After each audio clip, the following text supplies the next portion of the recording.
क्या महाभारत होने के पीछे अंधे राजा धृतराष्ट्र का हाथ था?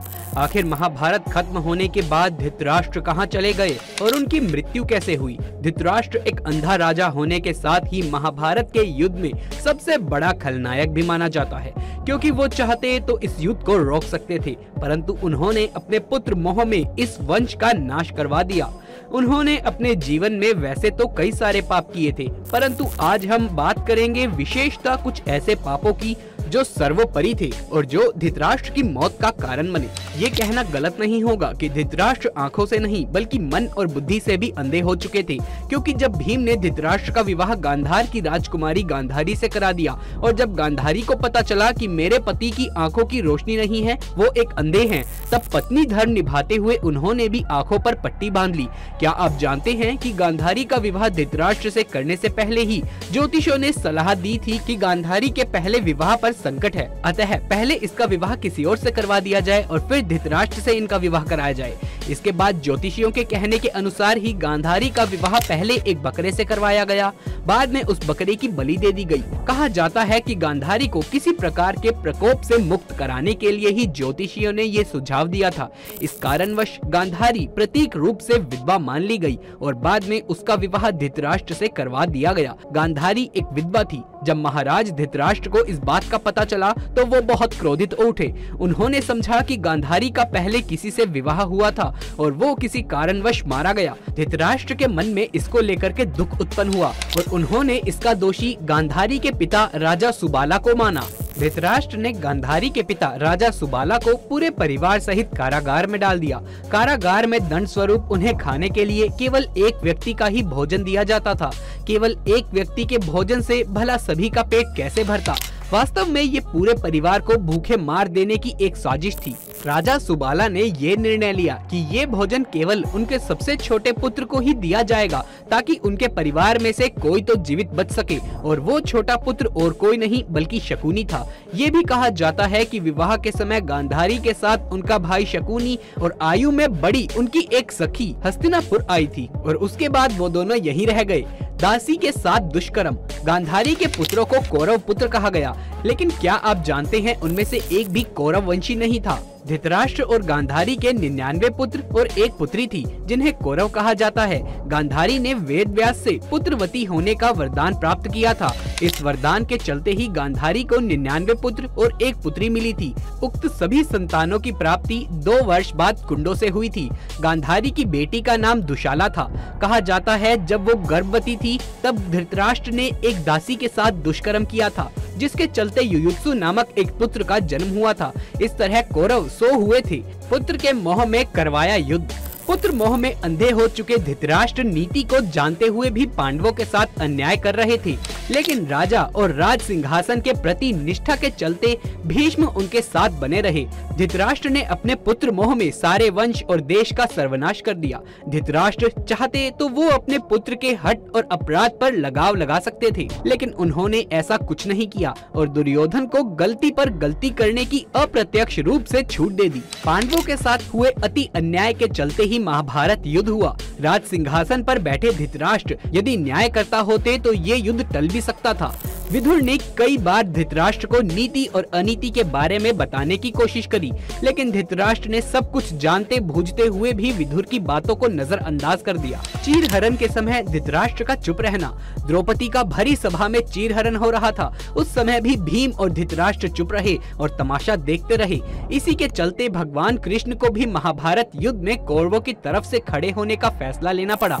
चीरहरण महाभारत की एक ऐसी घटना थी जिसके चलते पांडवों के मन में कौरवों के प्रति नफरत का भाव स्थायी हो गया था। ये एक ऐसी घटना थी जिसने प्रतिशोध की एक ऐसी अग्नि को जन्म दिया था जिसमें सभी जल रहे थे, और इस प्रतिशोध का परिणाम इतिहास का सबसे बड़ा युद्ध महाभारत हुआ। इसे धृतराष्ट्र की सबसे बड़ी भूल कहा जा सकता है। अधर्म का साथ दिया। व्योविद और ज्ञानी होने के बावजूद भी धृतराष्ट्र के मुंह से कभी न्याय संग बात नहीं निकली। पुत्र मोह में आकर उन्होंने कभी भी गांधारी की न्यायोचित बात पर ध्यान नहीं दिया।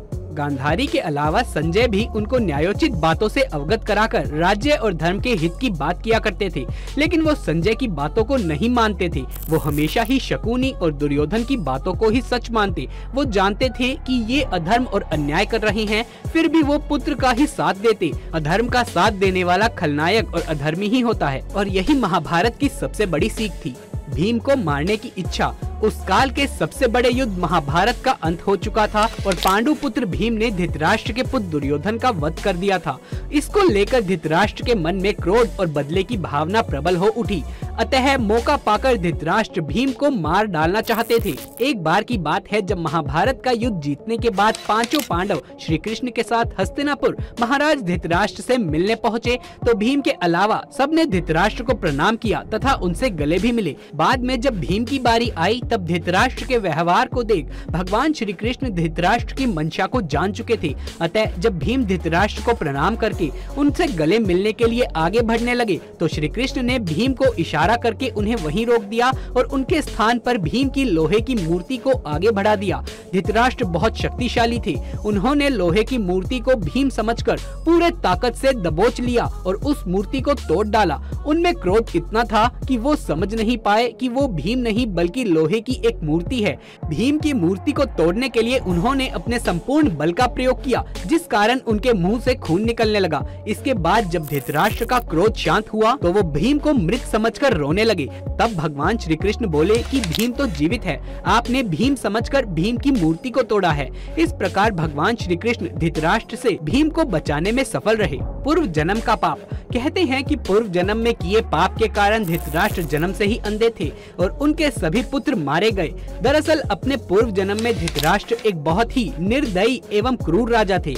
एक दिन जब वो अपने सैनिकों के साथ राज्य भ्रमण को निकले, तो उनकी नजर एक तालाब में एक हंस पर पड़ी, जो कि अपने बच्चों के साथ आराम कर रहा था। उन्होंने सैनिकों को तुरंत आदेश दिया कि उस हंस की आंखें निकाल ली जाए। सैनिकों ने राजा की आज्ञा का पालन किया और दर्द से बिलखते उस हंस की आंखों को निकालकर राजा अपने सैनिकों के साथ आगे बढ़ गया। उस हंस की असहनीय पीड़ा के कारण मृत्यु हो गई। इस घटना को देखकर उसके बच्चे भी मृत्यु को प्राप्त हो गए। मरते वक्त हंस ने राजा को श्राप दिया था कि मेरी ही तरह तुम्हारी भी यही दुर्दशा होगी। इसी श्राप के कारण अगले जन्म में धृतराष्ट्र अंधे पैदा हुए तथा उनके पुत्र उसी तरह मृत्यु को प्राप्त हुए जिस तरह हंस के हुए थे। आइए अब बात करते हैं कि आखिर उनकी मृत्यु कैसे हुई।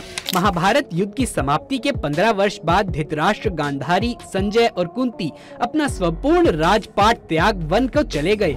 समय बीतता गया और इसी तरह 3 साल बीत गए। लेकिन एक दिन धृतराष्ट्र गंगा में स्नान करने के लिए गए और उसी समय गंगा में आग लग जाती है। ये देख गांधारी, कुंती और संजय तीनों धृतराष्ट्र के पास भागते हुए आते हैं और धृतराष्ट्र से उनके सही होने का पूछते हैं। संजय उन सभी को जंगल से चलने के लिए कहते हैं, लेकिन दुर्बलता के कारण धृतराष्ट्र वहां से नहीं जाते और वहीं रुकने का निर्णय लेते हैं, जिस कारण गांधारी भी अपने पति को अकेले छोड़कर नहीं जाने का निर्णय लेती है और धृतराष्ट्र के साथ गांधारी और कुंती भी वहीं रुक जाते हैं। तब संजय अकेले ही उन्हें जंगल में छोड़ हिमालय पर्वत की ओर चले जाते हैं। उसके पश्चात तीनों वन की अग्नि में झुलसकर मर गए। हिमालय पर्वत पर पहुँचे संजय एक सन्यासी की तरह जीवन व्यतीत करने लगे। उसके पश्चात नारद मुनि जी युधिष्ठिर तक ये दुखद समाचार पहुँचाते हैं। सूचना प्राप्त होते ही युधिष्ठिर वहां जाकर उन सभी की आत्म शांति के लिए नीति अनुसार धार्मिक कार्य करते हैं। इस प्रकार महाभारत के एक और महत्वपूर्ण पात्र के जीवन का अंत हुआ। मित्रों, धृतराष्ट्र की मृत्यु के पीछे छिपे इन पापों पर आधारित ये वीडियो कैसी लगी नीचे कमेंट बॉक्स में जरूर बताइएगा। दोस्तों, यदि ये वीडियो पसंद आया हो तो इसे एक लाइक करके अपने दोस्तों और रिश्तेदारों में ज्यादा से ज्यादा शेयर कर दें। कमेंट बॉक्स में जय श्री कृष्ण लिखना बिल्कुल भी ना भूलें। आगे भी ऐसे वीडियोस देखते रहने के लिए हमारे चैनल को सब्सक्राइब कर पास वाले बेल आइकन को दबा लें। जल्द मुलाकात होगी आपसे किसी अगली वीडियो में। तब तक के लिए आप सभी का धन्यवाद।